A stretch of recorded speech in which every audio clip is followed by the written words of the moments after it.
की निर्माता हा कलाकारांच्या मागे उभा असतो हा भ्रम आहे. हम्म. कलाकार निर्मात्याच्या मागे उभे असतात. वा पण नवीन निर्माता आल्यानंतर त्याला टिकू कोण देतं हा मुळात प्रश्न आहे. वा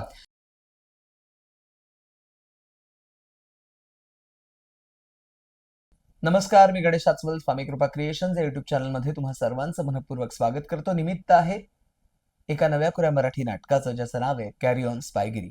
आणि या नाटकाचा निर्माता माझा मित्र आणि या नाटकात काम सुद्धा करणारा आकाश भडसावळे माझ्यासोबत आहे. मुळात भरतजींचं नाटक आपण रंगभूमीवर घेऊन यावं, निर्माता या नात्याने काय सांगशील? खूपच आनंद होतोय हम्म, आणि त्याचबरोबर प्रेशर सुद्धा आहे. हम्म, कारण भरत दाभोळकरांची अनेक नाटकं इंग्रजी, हिंदी, गुजराती रंगभूमीवरती आलेली आहेत आणि त्यांचं हे मराठी पहिलं नाटक आहे. हम्म, तर निश्चितच एक धाकधूक पण आहे की मराठी लोकांना अशा पद्धतीची कॉमेडी आवडेल का? हम्म, कारण त्यांची एक कॉमेडीची वेगळी पद्धत आहे, एक वेगळा बाज आहे. हम्म. आणि जेव्हा मी हिंदी इंग्रजी परफॉर्मन्स त्यांचे बघायला जातो किंवा बघतो, तेव्हा तिथे असणारा ऑडियन्स म्हणजे ऑडियन्सच्या ऐक्यूतल्या फरकापेक्षा सुद्धा त्यांची ॲक्सेप्टन्स लेवल ही वेगवेगळ्या पद्धतीची असते. बरोबर आहे. आणि मराठी रंगभूमी ही फार समृद्ध आहे. हो. मराठी रंगभूमीवरती अनेक नाटकं वेगवेगळ्या पद्धतीने सादर होतात, पण ही जी एक वेगळी पद्धत आहे त्यांच्या इंग्लिश नाटकांची होय. किंवा काय, तर ती मराठी प्रेक्षक ॲक्सेप्ट करेल का? आणि केलं तर ते कशा पद्धतीने करू शकेल? हम्म. त्यांनी एखाद्या वाक्याला सांगितलं की इथे आपल्याला लाफ्टर येतो किंवा येत नाही, तर तसा मराठी प्रेक्षकांसमोर किंवा प्रत्येक दिनानाथच्या प्रेक्षकांसमोर वेगळा, पार्ल्यातल्या पुण्याच्या प्रेक्षकांसमोर वेगळा, दादरच्या प्रेक्षकांसमोर वेगळा, खरंय. ठाण्याच्या अजून वेगळा, कल्याण डोंबिवलीच्या अजून वेगळा. खरंय, खरंय. तर हे वेगवेगळं सादर करताना काय होईल ही धाकधूक माझ्या मनामध्ये निश्चितपणे आहे.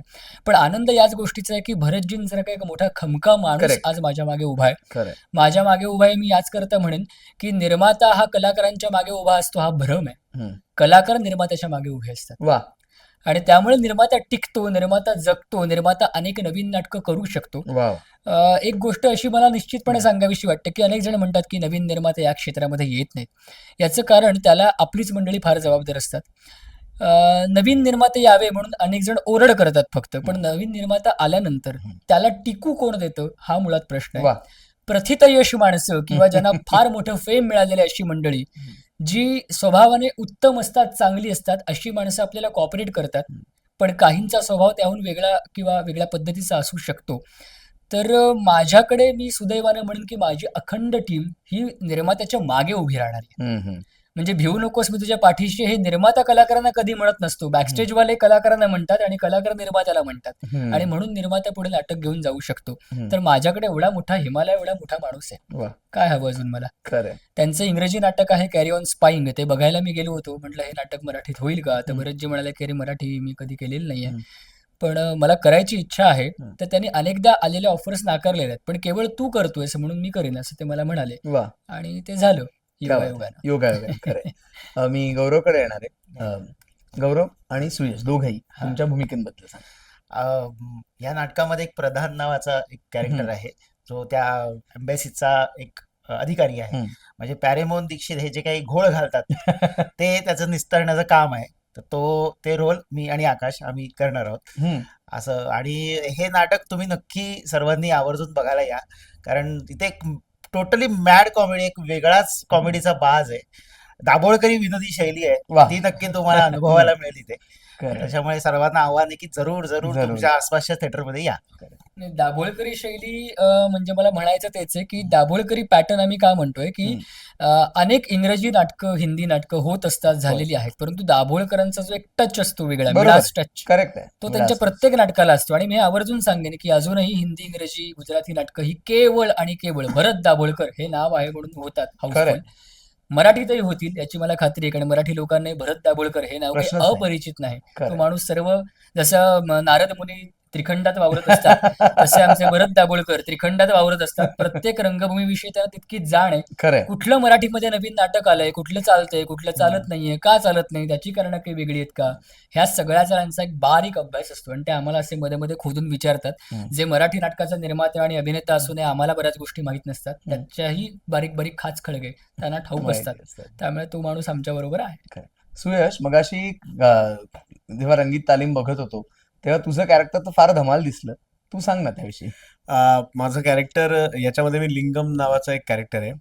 आणि तो इथला आचारी आहे, स्वयंपाकी आहे, शेफ आहे. हम्म. अशी बरीच त्याला वेगवेगळी नावं आहेत आणि मुळात तो फक्त स्वयंपाकी नाहीये, तर तो खूप वेगवेगळ्या रूपात सुद्धा दिसत राहतो. त्याचे वेगवेगळे आयाम सुद्धा आहेत ते काही. बघितले मगाशी. हा, आणि तर ते ते तुम्ही नाटक बघायला याल तेव्हा ते तुम्हाला बघायला मिळतीलच. पण मला मुख्य म्हणजे हे सांगायचंय की विजय पटवर्धन असतील म्हणा, किंवा अगदी मोठं नाव म्हणजे खूपच मोठं नाव म्हणजे भरत दाभोळकर आहेत, मुग्धा कर्णिक आहे.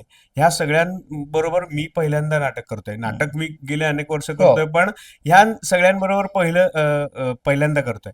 तर तो माझा एक वेगळा अनुभव आहे आणि त्यातनं मला बरंच काही शिकायला मिळतंय नव्याने. बरोबर. म्हणजे आपल्याला एक असं होतं ना कधी कधी की आपल्याला वाटतं की आता भरपूर नाटकं झालेत, आपल्याला यायला लागलंय थोडं हम्म. वगैरे. तर ते आता मला कळतं की नाही नाही, अजून आहे बरंच खूप काही. शिकायला आहे. आणि आता ते अखंड आणि अव्याहत शिकत राहायचंय आपल्याला. ही पण एक जाण आपोआप आलेली आहे ती. बरोबर. आणि म्हणजे ही संधी दिल्याबद्दल आकाशला मी आधी थँक्यू म्हणेन.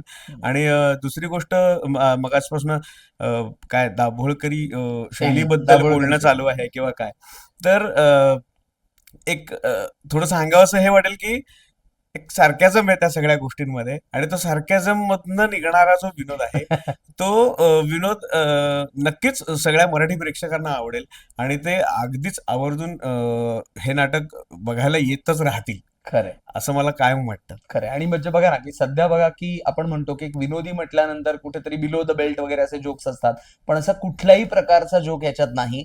आणि निखळ विनोद काय असेल हे अनुभवायचं असेल तर कॅरी ऑन स्पायगिरी नक्की बघा. आणि हो, आमच्या चॅनलला सबस्क्राईब करा, व्हिडिओला लाईक करा, शेअर करा. Wish all the best. Akash, खूप छान मत मांडलेस आणि तुम्हाला दोघांना शुभेच्छा.